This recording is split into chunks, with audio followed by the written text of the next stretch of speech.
চিনি বাগমা এলাকা খুবই ভয়াবহ পরিস্থিতি কারণ উম্মাহাইকে চলেই তংখাंखांखे পার্টি রয়নার গানি খুব কষ্ট অংলাইনাই লেহা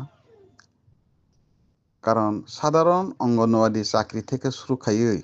রেশন কার্ড থেকে শুরু খাইয়ে সরকারি বিভিন্ন সুযোগ সুবিধা যেভাবে রাং দান্দা শুরু খালিখা কন্ট্রাক্টারি সামঙ্গ কমিশন চালাইমানি তো বাছিরদি উমাহাইকে চলে ওই তংখাंखे বসকাং এডিসি নির্বাচন তাই বিধানসভা নির্বাচন সারা ত্রিপুরা রাজ্য বিজেপি জয় জয় কারণ ফানো চিনর কষ্ট অংলাইনে আর বিশেষ করে আনি কার্যকর্তা যারা তংজানাय পার্টিनि बागै जान रनाय निरक किसा वासगैनाय बायदि निरंनि कांदेवा सिलाय बेराय ताकगजाक बायदि कारण किसु नेता माहाय व्यवहार खायनि नाय तंखा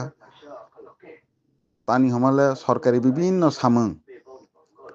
रनाय हनै जुबग्रनोबो मंलिस खायै खरकसानि मंगै बेन्दा रां दासवै बरखे नवा आसगै कमिशन चानाय जात आनि रखेबले फिल लामगै सामों तांगै कष्ट मानाय उमाहाय रं तंलाहा आनो बुलता बुजिबायदि आं भारतीय जनता पार्टी नो तंग आं बीजेपी नो तानि हमाले 2018 सालनि आगे যখন जों बीजेपी फाइफ्रो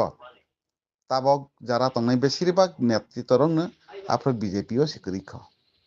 हाइफानो कताल कसानि कगया जेहेतु आं ओ पार्टी ओ फाइजाक पार्टी नि तंमु नियम कानुन सिलाहा आनि बागै आं मा साजावो सतर्कखे तंबायदि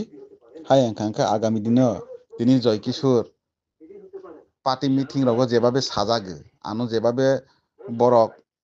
बा विधायक बा मंडल प्रेसिडेंट जेबाबे आनो एवॉइड खाइकक सावनि चेष्टा खालायो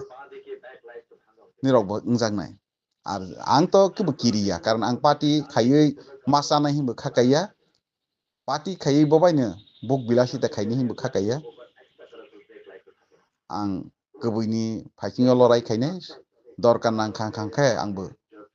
प्रकाश्य सांबादिक सम्मेलन खायै डकुमेन्ट सह प्रचुर रांजामानि कपि सह प्रकाश्य साख्लाय रनाय बल आं गोबैखोनो दंगो आनि बागै आनि कार्यकर्तारनो कइबो जों पार्टी न हाजागैसे पार्टी खाइबो नेतानि ककबाय के बायते बतावा लायदि तो बताबु लायबायदि एवं अननाय नुखांखे प्रतिबाद खायदि आबो पार्टीनि बागै काहांनाय अमा साइसिं नगद तंगै सुसी रक्सियो नाहि माखा कवाले ड्राग्स रक ना नाहि ता हाय हतात सितमारो उंगले गासा रक सरे नंगला बरसक लाहा मेंटल हॉस्पिटल आउटला सारा उदिप्रो कर दे दे एडमिशन मा खाइरो लागने उन बिदि खलिया मंडल प्रेसिडेंट नावानि बाङै साक थालहा आइ साजानाय कक सिकरिखा साक थालां मानि हाय खाखला रावसा बुथैला हामले डिस्ट्रिक्ट ऑफिस थांगे बयस by rule by system by के फाइला हागे बा 46 इयर्स मांगनाय बयस इनके बा मखे हे के पाइ फिला हाय सिं बाय सिबो वहाँ सकजानाय हाय मा मुनैका